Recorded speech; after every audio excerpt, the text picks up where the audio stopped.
अस्सलाम वालेकुम स्टूडेंट्स, उम्मीद है आप खैरियत से हैं। मेरा नाम इनाम काजी है और आज के इस वीडियो में हम फर्स्ट ईयर में दिए गए play a visit to a small planet की रीडिंग विद एक्सप्लेनेशन करेंगे। ये प्ले लिखा है गोर विडाल ने, जिनका ताल्लुक अमेरिका से है। और ये जो प्ले है ये साइंस फिक्शन कॉमेडी है। साइंस फिक्शन कॉमेडी का मतलब कि साइंस से रिलेटेड इसमें चीज़ें बताई गई हैं, यानी स्पेसशिप है, एलियन का जिक्र है और इस तरह की चीज़ों का जिक्र है, तो ये साइंस फिक्शन है। प्लस इसमें जो टेक्निक राइटर ने अपनाई है वो इसको एक कॉमेडी अंदाज से इन्होंने पेश किया है। बेसिकली ये प्ले तंज है अमेरिकन सोसाइटी पर। अमेरिकन सोसाइटी के जो नॉर्म्स हैं, वहाँ की जो कल्चर है, वहाँ ख़ासतौर पे मीडिया कंट्रोल के हवाले से इन सारी चीज़ों को इन्होंने एक कॉमेडी की सूरत में तनकीद का निशाना बनाया है। आगे है कि it follows the exploits of Kreton an alien from a distant and technologically more advanced planet. अच्छा, यहाँ इस प्ले में जो मेन किरदार है वो है क्रिटॉन का, जो कि एक एलियन होता है और वो एक दूसरे सैयारे से, दूसरी डायमेंशन से दुनिया में आता है, इस ज़मीन पर आता है। और जिस सैयारे से वो आता है या जिस जगह से वो आता है वो टेक्नोलॉजिकली इस प्लैनेट से, ज़मीन से बहुत ज़्यादा एडवांस्ड होता है। एक्सप्लॉइट्स का मतलब है यहाँ पर उसके एक्शंस, उसके एक्ट्स। अच्छा, more advance planet who observes earth as his hobby. अच्छा, वो ज़मीन को ऑब्ज़र्व करने आता है एज ए हॉबी। जिस तरह हम कहीं घूमने फिरने चले जाते हैं, किसी जगह सैर करने चले जाते हैं, तो वो भी ज़मीन को एक सैर करने की जगह से ज़्यादा नहीं समझता। He intends to see the civil war during 1861। Basically वो यहाँ सिविल वॉर देखने आया था। अच्छा, सिविल वॉर ऐसे ही देखने आया था जैसे हम कोई खेल तमाशा देखने चले जाते हैं, जैसे कोई जानवरों की लड़ाई, मुर्गों की लड़ाई जैसे कोई हम देखने चले जाते हैं, तो वो भी ज़मीन पर होने वाली सिविल वॉर को उस खेल तमाशे से ज़्यादा नहीं समझता था। बट मिस्टेकनली, लेकिन उसकी कैलकुलेशन गलत हो जाती है, नेविगेशनल एरर कोई आ जाता है, जिसकी वजह से he lands nearly a century later in Manassas Virginia. Virginia जो रियासत है अमेरिका की, वहाँ का इन्होंने जिक्र किया है। तो ये एक सेंचुरी लेट हो जाता है। नेवरदलेस, अच्छा, लेट आने के बावजूद he decides to stay and starts his own war to have a little fun. वो यहाँ आता है, यहाँ आकर मुख्तलिफ ऐसे काम करता है, इंतशार फैलाता है, बहुत सारी चीज़ों को इस तरह से मैनिपुलेट करता है कि यहाँ जंग छिड़ जाती है। अच्छा, ये जो हमें प्ले दिया है ये सिर्फ वन एक्ट इसका दिया है, बाकी ये मुकम्मल प्ले नहीं है। तो लिहाजा इसमें बहुत सी डिटेल्स उस वॉर की नहीं है कि जो इसने ज़मीन पर छेड़ दी थी और जिसको ये इंजॉय करता था। आगे है, Though the play was written in 1957, it is still relevant। हालांकि ये पुराना प्ले है, 1957 में लिखा गया, लेकिन जो मसाइल, जो चीज़ें बताई गई हैं इसमें वो आज भी रेलेवेंट हैं। The story and characters are simple. Vidal originally wrote this play as a television script। Basically ये टेलीविज़न के लिए लिखा गया एक प्ले था। आफ्टर इट्स सक्सेस, अच्छा, टेलीविज़न पर ये बड़ा कामयाब हुआ, बड़ा लोगों ने इसको पसंद किया। ही रीवर्कड, ही मतलब राइटर की बात हो रही है, he reworked it for the stage, और फिर स्टेज पर परफॉर्म करने के लिए राइटर ने इसको बनाया। लेटर, और उसके बाद इसकी सक्सेस मज़ीद बढ़ी, तो a movie was also made on it. तो इस पर एक मूवी भी बनी है जो आई थिंक अवेलेबल है यूट्यूब पर। Here only the first act of the play is given with few changes for better performance। ठीक है, जैसे मैंने बताया इसका पहला एक्ट हमें दिया है, इसलिए ये प्ले पूरा नहीं है। यहाँ इसके जो कैरेक्टर्स हैं उनका इंट्रोडक्शन है। क्रिटॉन, ये वो एलियन है जो दूसरे प्लैनेट से आता है। रॉजर स्पेल्डिंग, ये भी इस प्ले के एक मैन किरदार हैं जिनके घर पर ये एलियन अपनी स्पेसशिप में उतरता है। थर्ड कैरेक्टर है इसमें एलन स्पेल्डिंग, ये रॉजर स्पेल्डिंग की डॉटर होती है। नंबर 4 पर है मिसेस स्पेल्डिंग, ये एलन की मदर और रॉजर स्पेल्डिंग की वाइफ होती हैं। नंबर 5 कैरेक्टर है जॉन रैंडोल्फ, ये फियांसे होता है एलन का, और जिसे रॉजर स्पेल्डिंग पसंद नहीं करते। क्यों? क्योंकि ये एक फार्मर होता है और रॉजर स्पेल्डिंग चाहते हैं कि उनकी बेटी किसी अमीर शख्स से शादी करे। और इसके बाद जो इस प्ले का विलन आप कह सकते हैं वो है जनरल पावर्स। ये आर्मी का एक जनरल होता है जो तमाम चीज़ों को कंट्रोल करता है, जो मार्शल लॉ लगा देता है और इन्वेस्टिगेट करता है इस स्पेसशिप की लैंडिंग को। उसके साथ लास्ट में है एड जो है ये असिस्टेंट होता है जनरल पावर्स का।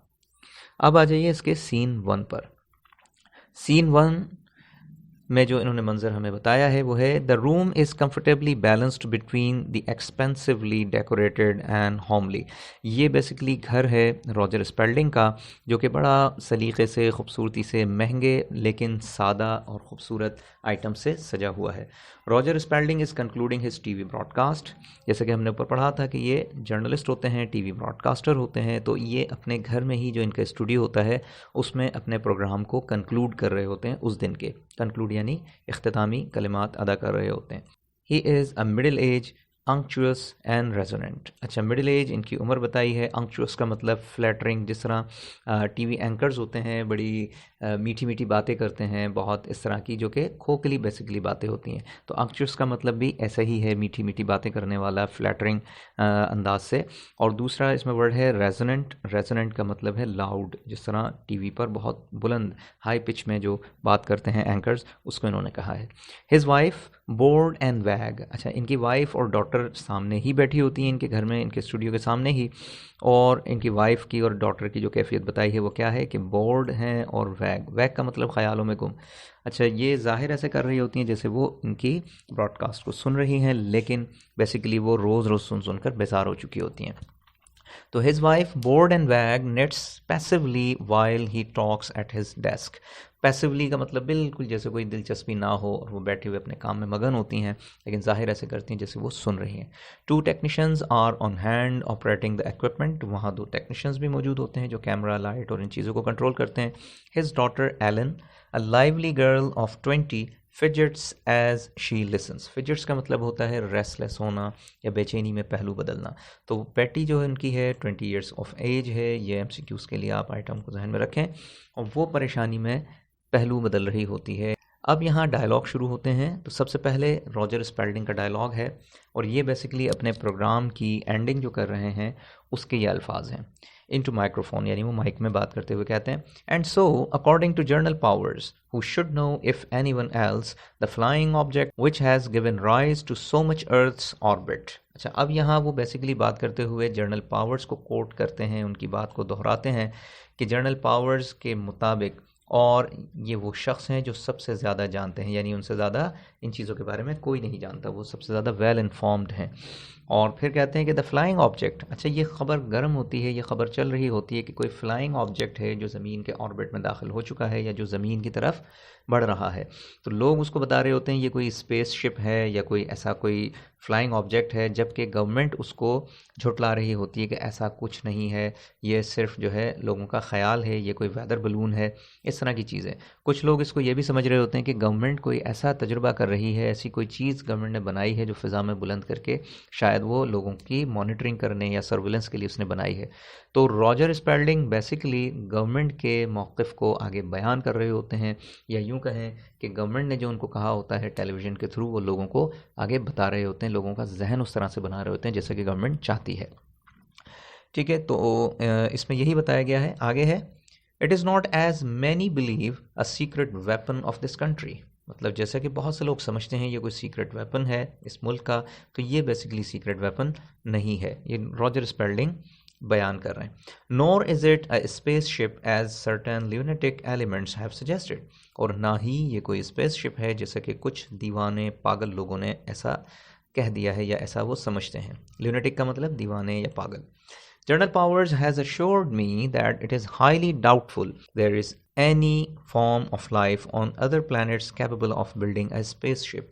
यानी मुझे जनरल पावर्स ने ये बताया है, उन्होंने मुझे यकीन दिलाया है कि ये बिल्कुल मशकूक चीज़ है, इसमें कोई सदाकत नहीं, कोई यकीन से नहीं हम कह सकते, और ना ही ऐसा है हकीकत में कि कोई प्लैनेट ऐसा हो जहाँ पर ऐसी मखलूक बस्ती हो कि जो ऐसी स्पेसशिप बना सकती है। ये सिर्फ हम इंसान बना सकते हैं।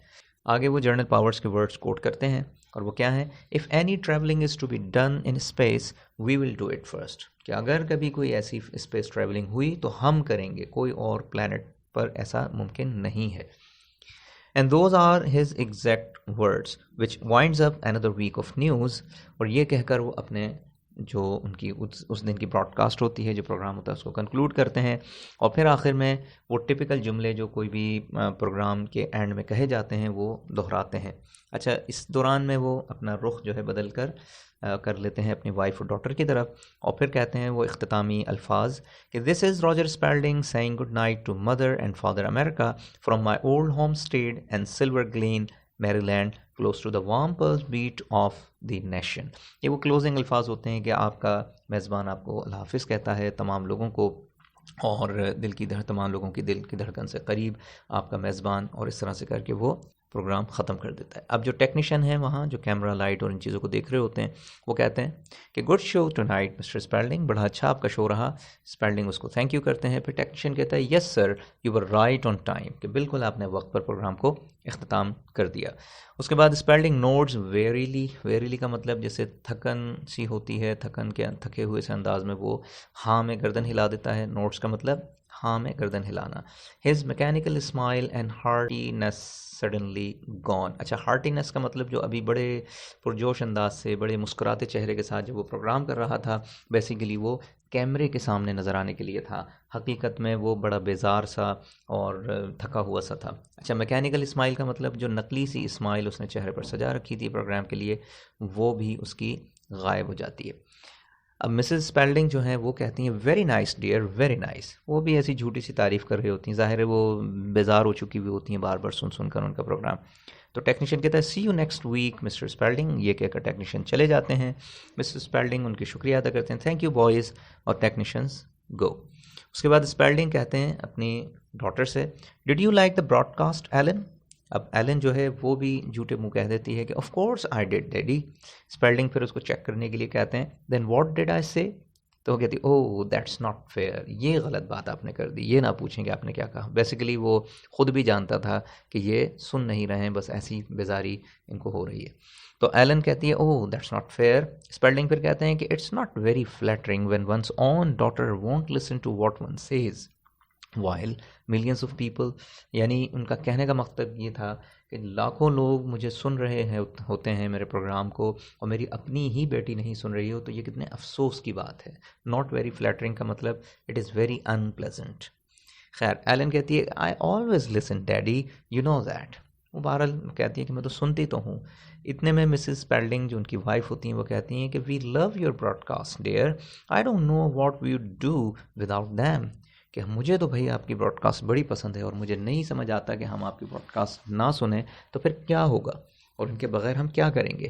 तो स्पेल्डिंग कहते हैं स्टार्व, भूखे मरोगे तुम लोग। यानी इसका मतलब उनका ये था, वो भी तंज में कहते हैं कि इस ब्रॉडकास्ट के थ्रू ही हमारा घर चल रहा है, जो हमारी अर्निंग है, जो कुछ भी है। खैर, एलन कहती है कि I wonder what's keeping John. अच्छा, अब यहाँ बात चलते चलते जॉन का जिक्र आता है, जो कि इसका फियांसी है, यानी मंगेतर है एलन का। तो कहती है कि मुझे समझ नहीं आ रहा कि जॉन कहाँ रह गया। तो स्पेल्डिंग कहता है सर्टेनली नॉट वर्क। बहरहाल कहीं भी हो, वो किसी काम में तो नहीं लगा होगा, काम वाला आदमी तो वो है भी नहीं, यानी वो बेसिकली उसको पसंद नहीं करते थे। तो एलन कहती है oh daddy stop it, John works very hard and you know it. वो तो बड़ा मेहनती है, आप उसको पता नहीं क्यों नहीं जो है वो पसंद करते, आप जानते हैं वो बड़ा मेहनती आदमी है। मिसेस स्पेल्डिंग कहती हैं yes he is perfectly nice boy Roger, I like him. Mrs Spalding भी अपनी पसंदीदगी का उसके लिए इजहार करती हैं। फिर स्पेल्डिंग कहते हैं I know he has every virtue except the most important one, he has no get up and go. Virtue का मतलब क्वालिटी कह लें, कि हाँ मैं जानता हूँ उसमें हर खूबी है सिवाय इसके कि ही has no get up and गो, कि उसमें कुछ करने का जज्बा नहीं है, उसमें कोई एम्बिशन नहीं है, वो कोई बड़ा करने का उसके अंदर ऐसा रुझान नज़र नहीं आता। तो एलन कहती है प्रिसाइसली, बिल्कुल। प्रिसाइसली का मतलब exactly. He doesn't want to get up and he doesn't want to go because he is already where he wants to be on his own form, which is exactly where I am going to be when we are married. तो कहती है कि उसे कोई ज़रूरत नहीं है कहीं जाने की, कहीं कुछ करने की, वो वहीं है जहाँ उसको होना चाहिए, और मैं भी शादी के बाद उसके साथ ही जाकर रहूँगी, यानी उसके फॉर्म पर। तो स्पेल्डिंग कहते हैं more thankless than a serpent's tooth is an ungrateful child. ये बेसिकली शेक्सपियर के एक प्ले से ली गई लाइन है, जिसमें डेडली की जगह इन्होंने थैंकलेस का वर्ड लगा लिया होता है, और यहाँ सरपेंट का मतलब है स्नेक, बेसिकली इसका मतलब ये है कि एक सांप के दांत से जहरीली चीज़ या बुरी चीज़ इंसान की नाशुक्री औलाद होती है। बेसिकली वो अपनी बेटी को तंज कर रहे होते हैं, तो उनकी बेटी कहती है कि आई don't think that's right isn't it more deadly. वो कहते हैं कि वो अल्फाज ऐसे नहीं हैं, बल्कि मोर थैंकलेस की जगह है मोर डेडली। वो उनकी करेक्शन करवाती है। स्पेल्डिंग थोड़े से बेजारी से कहते हैं what ever the exact quotation is I stand by the sentiment. Sentiment का मतलब इसमें जो फीलिंग बताई गई है बहरहाल वो तो सच्ची है और मैं उसी को बयान करना चाहता हूँ, एग्जैक्ट कोटेशन कुछ भी हो। फिर मिसेस स्पेल्डिंग कहती हैं please don't quarrel, it always gives me a headache. बहरहाल ये लड़ना बंद करो, रोज़ाना का ये तुम्हारा काम है और मेरे सर में दर्द हो जाता है। अच्छा, ये इनकी नोक झोंक चलती रहती है स्पेल्डिंग की और उनकी डॉटर की। फिर स्पेल्डिंग कहते हैं I never quarrel, I merely reason. Merely means only, reason means argument करना। तो कहते हैं कि मैं कोई लड़ नहीं रहा हूँ, मैं तो एक आर्गूमेंट कर रहा हूँ, मैं तो कन्विंस करने की कोशिश कर रहा हूँ in my simple way with miss know it all here. Know it all का मतलब जैसे हम कहते हैं ना किसी को बहुत ज़्यादा कोई मालूमात और इस तरह की जो है इजहार करे तो हम कहते हैं ये बड़े अफलातून हैं, तो एक तरह से वो अफलातून अपनी बेटी को कह रहे होते हैं। एलन कहती है oh daddy next you will tell me I should marry for money. और फिर अब आप आगे कहेंगे कि मुझे किसी अमीर आदमी से शादी करनी चाहिए वगैरह वगैरह। तो स्पेल्डिंग कहते हैं there is nothing wrong with marrying a wealthy man, कि मतलब कोई कबाहत नहीं है, कोई बुराई नहीं है किसी अमीर आदमी से शादी करने में। The horror of it has always eluded me, कि मुझे तो इसमें कभी कोई ख़राबी नज़र नहीं आई। However my only wish is that you marry someone hard working ambitious, a man who will make his mark in the world. कि लेकिन मैं ये चाहता हूँ कि तुम किसी ऐसे शख्स से शादी करो कि जो हार्ड वर्किंग हो, एम्बिशियस हो। एम्बिशियस का मतलब कुछ करना चाहता हो, कुछ बनना चाहता हो। इनका सीधा मतलब होता है कि कोई अमीर आदमी हो या जो अमीर बनना चाहता हो, और ऐसा शख्स who will make his mark in the world, कि जो दुनिया में कुछ बड़ा कर सके। Not a boy who plans to sit on a farm all his life growing peanuts। मतलब वो एक तंज़ी अंदाज से कहते हैं कि ऐसा कोई लड़का ना हो जो बस फार्म में बैठा हुआ पीनट्स ही उगा रहा हो। अच्छा, अब उसकी बेटी फिर उसकी करेक्शन करवाती है।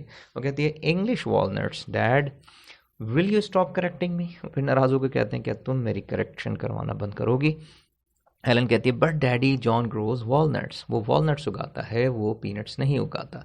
इतने में जॉन जो होता है जिसकी बात हुई थी वो सांस फूला हुआ भागता हुआ अंदर आता है और कहता है come out quick, it's coming this way, it's going to land right here. यानी वो किसी ऐसी चीज़ के बारे में बता रहा होता है कि जो इनकी घर की तरफ ही आ रही होती है, और या यूँ लगता है कि जैसे घर में ही आकर उतर जाएगी। और बेसिकली वो चीज़ थी क्या, वो स्पेसशिप थी जिसका जिक्र उन्होंने अपनी न्यूज़ में किया था। तो जॉन कहता है कि come out quick, it's coming this way, it's going to land right here.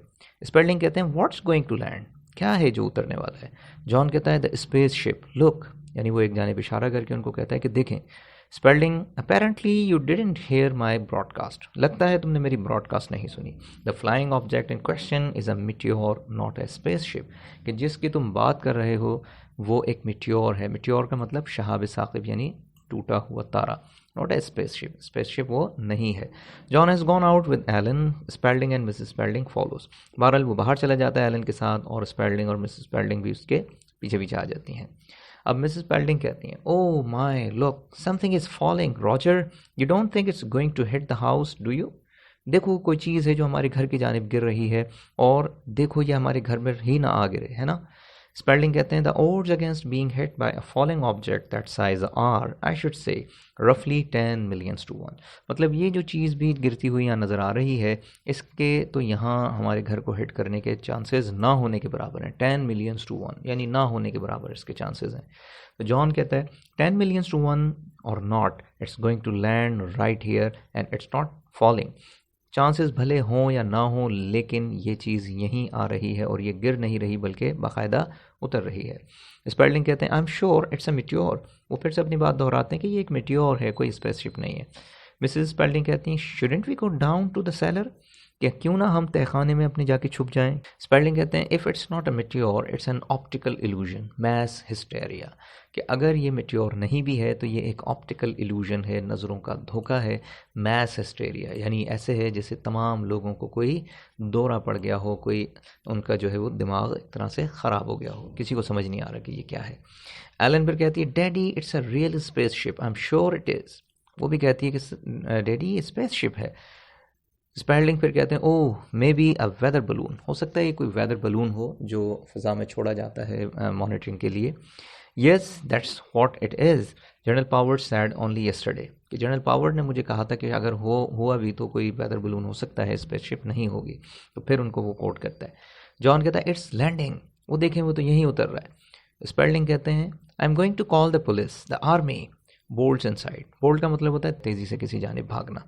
वो ये कहकर एकदम अंदर भागते हैं, बेसिकली वो जनरल पावर्स को कॉल करने जाते हैं।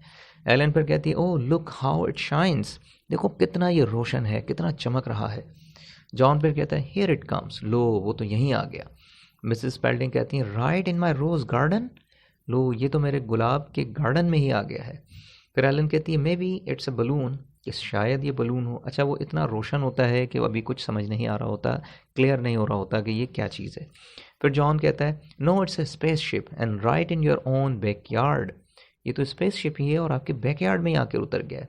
फिर एलन कहती है what makes it shine so, इतना क्यों चमक रहा है ये। जॉन कहता है I don't know but I am going to find out, पता नहीं लेकिन मैं जाके देखता हूँ। ये कहकर he runs off towards the light, उस जानिब भागता है। तो एलन उसको कहती है oh darling don't don't John please John John come back, वो उसको कहती है वापस आ जाओ, ये कोई ख़तरनाक चीज़ ना हो। इतने में स्पेल्डिंग साहब वापस आते हैं अंदर फ़ोन करके, और उनकी आंखें फटी की फटी रह जाती हैं। वजह कि उनके अपने ही बैकयार्ड में, अपने ही सहन में एक तरह से वो स्पेसशिप उतर चुकी होती है। अब मिसेस स्पेल्डिंग कहती हैं Roger it's landed right in my rose garden, ये देखो मेरा सत्यानाश कर दिया है इन्होंने रोज़ गार्डन का, और ये यहीं उतर गया है। अब स्पेल्डिंग कहता है आई गॉट जनरल पावर्स, कि जनरल पावर्स को मैंने इतला दे दी है, वो बस पहुंचने ही वाले हैं। He is coming over, he said they have been watching this thing, they don't know what it is, कि वो इस चीज़ को मॉनिटर कर रहे हैं, उन्हें भी नहीं मालूम कि ये क्या चीज़ है, और वो बस यहाँ अब पहुँचने ही वाले हैं। एलन जो कहती है you mean it's nothing of ours, मतलब ये इस ज़मीन से ताल्लुक़ रखने वाली कोई चीज़ नहीं है, ये कहीं और से आई हुई चीज़ है। स्पेल्डिंग कहते हैं they believe it, swallows heart, वो कहते हैं कि हाँ उनका तो यही ख्याल है कि ये इस ज़मीन की चीज़ नहीं है। स्वेलोज हार्ट का मतलब जैसे कोई परेशानी में इंसान मुंह में आने वाले पानी को निगलता है। इट्स फ्रॉम आउटर स्पेस, कि हाँ उनका तो यही मानना है कि ये ज़मीन की नहीं बल्कि आउटर स्पेस की कोई चीज़ है। एलन कहती है कि and John's down there daddy get a gun और समथिंग, और जॉन तो वहाँ उसके करीब पहुँचा हुआ है, कोई गन लेकर आए, ऐसा ना हो कि उसकी जान को ख़तरा लाहक हो जाए। स्पेल्डिंग कहती हैं perhaps we would better leave the house until the army gets here, मेरे ख्याल से हमें यहाँ से रवाना हो जाना चाहिए जब तक आर्मी आए, यानी आर्मी आ जाए तो फिर हम यहाँ से निकल जाएंगे किसी महफूज जगह। एलन कहती है वी कांट लीव जॉन, कि हम ऐसे नहीं जा सकते, हम जॉन के बगैर नहीं जा सकते। स्पेल्डिंग कहते हैं आई कैन, मैं तो जा सकता हूँ। पियर्स नियर साइटेडली, और फिर वो यूं करके आंखें जो है घुमाकर देखते हैं। Why it's not much larger than a car, I am sure it's some kind of meteor, कि ये तो महज एक कार के साइज़ का है, और मेरा तो यही ख्याल है कि ये कोई मिट्योर ही है, यानी सितारे का कोई टूटा हुआ टुकड़ा है। एलन कहती है मिट्योर्स आर ब्लेजिंग हॉट, कि मिट्योर तो इंतहाई गर्म होते हैं, बिल्कुल शोले की मानंद होते हैं। स्पेल्डिंग कहता है this is a cold one, ये हो सकता है कि ठंडा हो गया हो यहाँ पहुँचते पहुँचते। एलन कहती है इट्स ओपनिंग, देखें वो साइड से खुल रहा है, द होल साइड्स ओपनिंग, कि पूरा उसका एक तरफ का हिस्सा बिल्कुल खुल रहा है जैसे दरवाजे की मानंद। Shouts John come back quick, वो फिर से जॉन को आवाज़ लगाती है जॉन हट जाओ इसके करीब से। मिसेस स्पेल्डिंग कहती हैं why there is a man getting out of it, oh I feel much better already, I am sure if we ask him he'll move that thing for us, Roger you ask him. तो वो देखा कोई शख्स है जो इसमें से उतर रहा है, चलो कम से कम हम इससे कह देते हैं, या आप इससे कह दें कि ये इसको हटा लें यहाँ से। बेसिकली उनको फ़िक्र लाहक थी अपने रोज़ गार्डन की। अब स्पेल्डिंग जो है ओमनियसली का मतलब डाउटफुल अंदाज से कहते हैं if it's really a man, कि हाँ ये जो आप कह रही हो कोई आदमी है, तो हो सकता है ये कोई आदमी ना हो, पता नहीं ये कौन हो, यानी एक मशकूक अंदाज से कहते हैं। तो एलन कहती है कि John shaking hands with him, वो देखें जॉन तो उससे हाथ मिला रहा है। Calls John darling come on up here, और फिर उसको आवाज़ लगाती है कि जॉन यहाँ आ जाओ। तो Mrs Spalding and bring your friend, और हाँ अपने उस दोस्त को भी ले आओ। अच्छा दोस्त बेसिकली उस एलियन को ही कहा जा रहा है। स्पेल्डिंग पर कहते हैं there is something wrong with the way that creature looks if it is a man and not a monster, कि अगर तो ये कोई आदमी है तो ये बड़ा ही अजीब व गरीब है, यानी अजीब व गरीब की मखलूक है। अब Mrs Spalding he looks perfectly nice to me, कि मुझे तो ये ठीक ठाक लग रहा है, अच्छा भला आदमी लग रहा है। खैर फिर इसमें आगे डिस्क्रिप्शन दी है कि John and the visitor appear, कि फिर उस ड्रामे के अंदर ही उसका हुलिया बताया गया है। तो जॉन और वो विजिटर आते हैं। The visitor is in his 40s, ये आपने ध्यान में रखना है MCQs के लिए। The visitor is in his 40s, a mild pleasant looking man with side whiskers and dressed in the fashion of 1860s, यानी 1860s के वो फैशन में होता है। बेसिकली वो 1 सेंचुरी जो लेट हुआ है तो वो इसलिए पुराना फैशन किए हुए है। He pauses when he sees the 3 people in silence for a moment, they stare back at him equally interested. बहरहाल वो आकर उनको हैरत से देखता है, थोड़ी देर की खामोशी होती है और वो लोग भी उसको हैरत से देख रहे होते हैं। अब यहाँ विजिटर के डायलॉग शुरू हो जाते हैं। विजिटर बेसिकली क्रेटॉन है। वो कहता है I seem to have made a mistake, मुझे लगता है मुझसे कुछ गलती हो गई है। I am sorry, I better go back and start over again. मैं मेरे ख्याल से वापस चलता हूँ और फिर मैं अपना सफ़र फिर से शुरू करता हूँ ठीक से। तो स्पेलिंग कहते हैं my dear sir, you have only just arrived, क्या आप तो अभी तो पहुँचे हैं। Come in come in, I don't need to tell you what a pleasure this is. Mister यानी वो मिस्टर कहकर उसका नाम बेसिकली लेना चाह रहे होते, नाम तो नहीं मालूम होता, तो वो अपना नाम बता देता है craton. This is the wrong costume isn't it, और फिर ख़ुद से शर्मिंदा सा होकर कहता है कि मेरे ख्याल से मैंने जो कॉस्ट्यूम पहना हुआ है, जो लिबास पहना हुआ है, वो शायद मुनासिब नहीं है। तो स्पेलिंग कहते हैं रॉन्ग फॉर व्हाट, मतलब क्यों आप समझ रहे हैं कि आपका कॉस्ट्यूम या आपका लिबास दुरुस्त नहीं है। क्रेटॉन कहता है for the country and the time, कि इस मुल्क में इस वक्त में ये लिबास मेरे ख्याल से मुनासिब नहीं है। स्पेलिंग कहते हैं well it's a trifle old fashion, trifle का मतलब अ लिटिल, कि हाँ थोड़ा सा ओल्ड फैशन है, यानी थोड़ा सा वक्त पुराना फैशन है ये।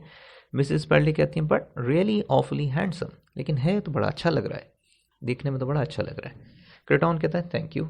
मिसेस स्पेल्डिंग अपने हस्बैंड से कहती हैं कि ask him about moving that thing off my rose bed, कि इससे कहें कि अपनी ये जो भी चीज़ है, स्पेसशिप है या गाड़ी है, इसको मेरे गार्डन से हटा ले। Spalding leads them all into a living room, बहरहाल स्पेल्डिंग उसको घर में ले आते हैं और अपने लिविंग रूम में। अब स्पेल्डिंग उससे कहते हैं come on in and sit down, you must be tired after your trip, कि थक गए होंगे, बैठ जाएं, थोड़ा आराम कर लें। क्रेटॉन कहता है yes I am a little, looks around delightedly, और बड़े दिलचस्पी के साथ उनके घर को इधर उधर देखता है।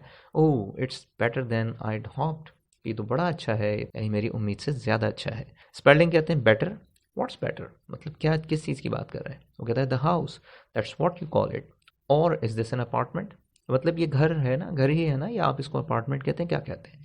स्पेलिंग कहता है this is the house in the state of Maryland, कि ये मेरा घर है और ये स्टेट ऑफ मैरीलैंड में मौजूद है, USA। क्रेटॉन कहता है कि in the late 20th century, to think this is really the 20th century, I must sit down a moment and collect myself, the real thing. Collect myself का मतलब जैसे होता है ना, हवास बहाल हो जाना या आराम कर लेना थोड़ी देर। तो कहते हैं कि ये तो 20th सेंचुरी है और मेरा जहाँ तक अंदाज़ा है ये 20th सेंचुरी है। बहरहाल मैं थोड़ी देर बैठ जाता हूँ, थोड़ी देर आराम कर लेता हूँ, और ये कहकर वो बैठ जाता है। एलन उससे कहती है कि you are not an American are you.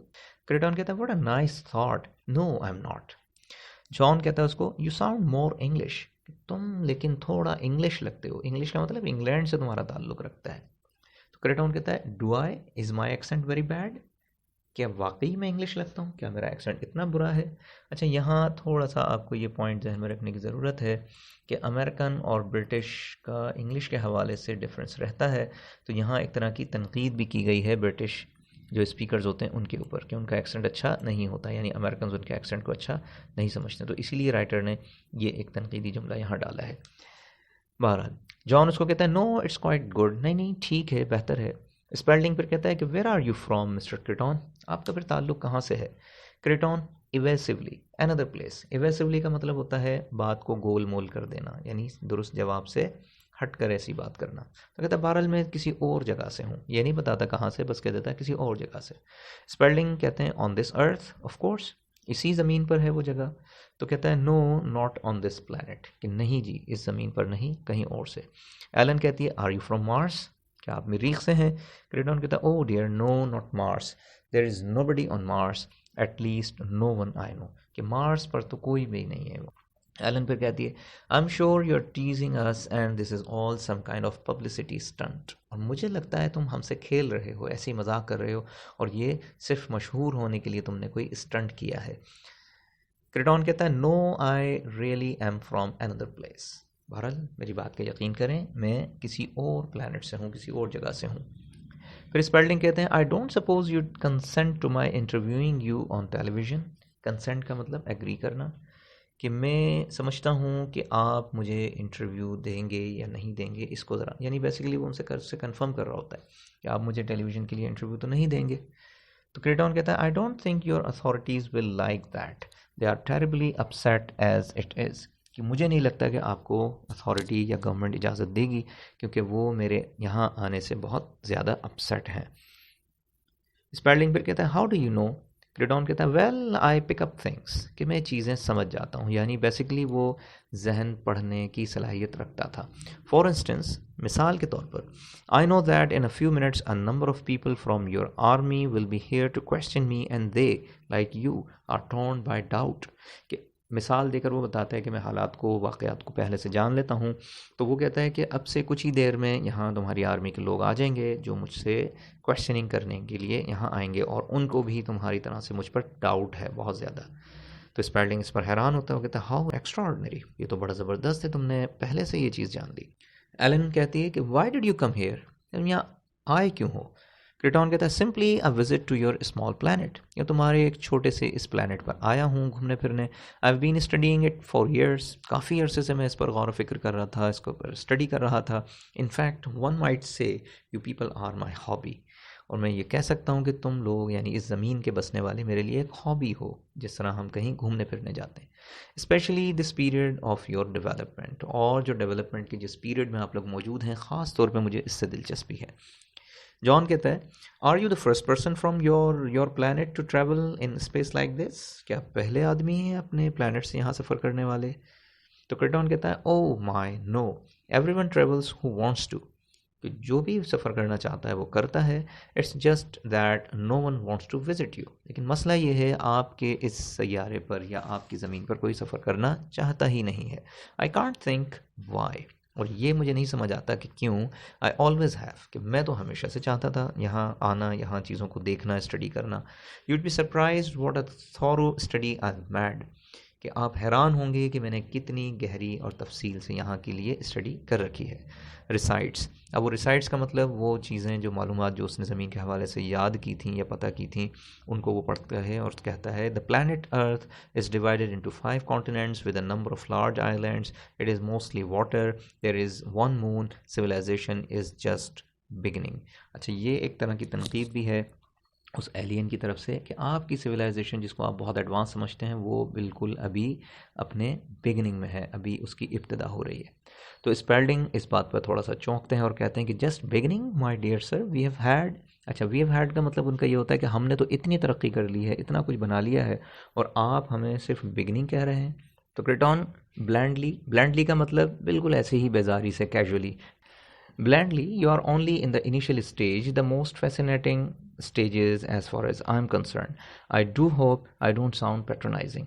Blandly का मतलब बिल्कुल जैसे कोई उसको दिलचस्पी ना हो, कैजुअल अंदाज से कहता है कि आप लोग तो अभी बिल्कुल इनिशियल स्टेजेस पर हैं, और ये जो स्टेजेस आपके डेवलपमेंट का है जिसको आप बहुत एडवांस समझते हैं, वो मेरे लिए बड़ा दिलचस्प है। और फिर आगे कहता है कि I do hope I don't sound patronising, मतलब आप मेरी बात का बुरा मत मानिएगा कि मैं आपको कमतर बताने की कोशिश कर रहा हूँ, ऐसा नहीं है, लेकिन जो हकीकत है वो मैं आपको बता रहा हूँ। फिर एलन कहती है well we are very proud, बहरहाल आप जो भी कहें, हम तो बड़े फ़ख्र करते हैं अपनी डेवलपमेंट पर।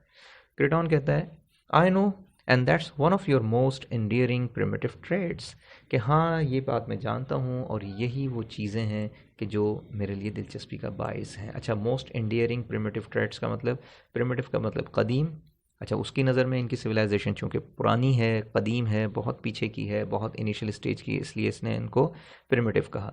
जिस तरह हम आज से 1000 साल पहले या कई सौ साल पहले के इंसानों का जिक्र आता है जो गारों में रहते थे वगैरह वगैरह, उनको हम प्रिमिटिव कहते हैं। तो एग्जैक्टली ऐसे ही ये क्रेटॉन अपनी सिविलाइजेशन के मुकाबले में इंसानों को प्रिमिटिव समझता है। और ट्रेड्स का मतलब होता है रवैये या एटीट्यूड्स, कि ऐसे रवैये इनिशियल स्टेजेस पर जो सिविलाइजेशंस होती हैं उनमें पाए जाते हैं, कि जो अपने आप पर ऐसे फ़ख्र कर रहे होते हैं हालांकि वो बहुत कुछ उन्होंने अभी अचीव करना होता है। बहरहाल आगे कहता है कि oh I can't believe I am here at last. बहरहाल मुझे नहीं लगता, मुझे यकीन नहीं आता कि मैं यहाँ पहुँच गया हूँ। इतने में General Powers a vigorous product of national guard and his aide enter. अब ये बातें चल रही होती हैं कि जनरल पावर्स जो हैं, आर्मी के जो जनरल होते हैं, वो अपने असिस्टेंट मिस्टर एड के साथ वहाँ आ जाते हैं। अच्छा, विगरस का मतलब बड़े एनर्जेटिक इस तरह से, और उनका ताल्लुक होता है नेशनल गार्ड से। अब पावर्स के डायलॉग हैं। All right folks, the place is surrounded by troops, where is the monster. वो आकर कहते हैं कि जगह को जो है वो घेर लिया गया है, और कहाँ है वो मॉन्स्टर। मॉन्स्टर बेसिकली वो क्रिटॉन को ही कह रहे हैं। क्रिटॉन कहता है I my dear general am the monster. वो अपना तारुफ करवाता है। पावर्स कहता है what are you dressed up for, a fancy dress party. ये क्या तुमने हुलिया बनाया हुआ है, क्या किसी पार्टी में आए हो। वो उसको मजाक समझ रहा होता है। क्रिटॉन कहता है I hope to be in the costume of the period, as you see I am about 100 years too late. कि मैं तो उस पीरियड के हवाले से ड्रेस करके निकला था, लेकिन मैं 1 सेंचुरी जो है वो लेट हो गया। तो पावर्स कहता है Roger who is this joker. अब वो उसको मजाक समझ रहा होता है कि ये कौन है जो यहाँ इस तरह की मजाक की बातें कर रहा है। कहता है कि ये जोकर कौन है। स्पेल्डिंग कहता है this is mister Kreton. General Powers, mister Kreton arrived in that thing outside, he is from another planet. तो वो उसका तारुफ कराता है। पावर्स कहता है आई डोंट बिलीव इट, ये क्या चीज़ है, मैं तो उसको नहीं मानता। फिर एलन कहती है it's true, we saw him get out of the flying saucer. कि हमने देखा है ये उस फ्लाइंग सॉसर से, या वो उस स्पेसशिप से उतरा है। पावर्स जो है अपने असिस्टेंट को ऑर्डर देता है, captain go down and look at the ship, but be careful, don't touch anything and don't let anybody else near it. At goes so you are from another planet. वो खैर उसकी तरफ मुखातिब होकर उसको ऑर्डर देता है अपने असिस्टेंट को, जाकर चेक करो, किसी को हाथ नहीं लगाना, किसी को करीब नहीं आने देना। और फिर उससे एलियन से कहता है कि are you from another planet. Kreton कहता है yes my that's a very smart uniform, but I prefer the ones made of metal, the ones you use to wear you know with the feathers on top. तो वो कहता है कि उसके लिबास की तारीफ़ करता है, उसकी जनरल पावर्स के, कि ऐसा ऐसा लिबास तुम्हारा होना चाहिए था और फेदर्स उसके ऊपर लगे होने चाहिए थे। तो पावर्स उसको बड़े अजीब अंदाज से देखता है और कहता है that was 500 years ago, are you sure you are not from the earth. कि ये जिस लिबास की तुम बात कर रहे हो वो तो 500 साल पहले का इंसान पहना करता था, और क्या ये हकीकत है कि तुम ज़मीन से नहीं कहीं और से आए हो। तो क्रिटॉन कहता है yes well I am not, we've got some pretty tall explanation to do। अच्छा, टॉल एक्सप्लेनेशन का मतलब मुश्किल सवालात के तुम्हें अभी जवाबात देने हैं, मतलब तुम ऐसे बचकर नहीं जा सकते।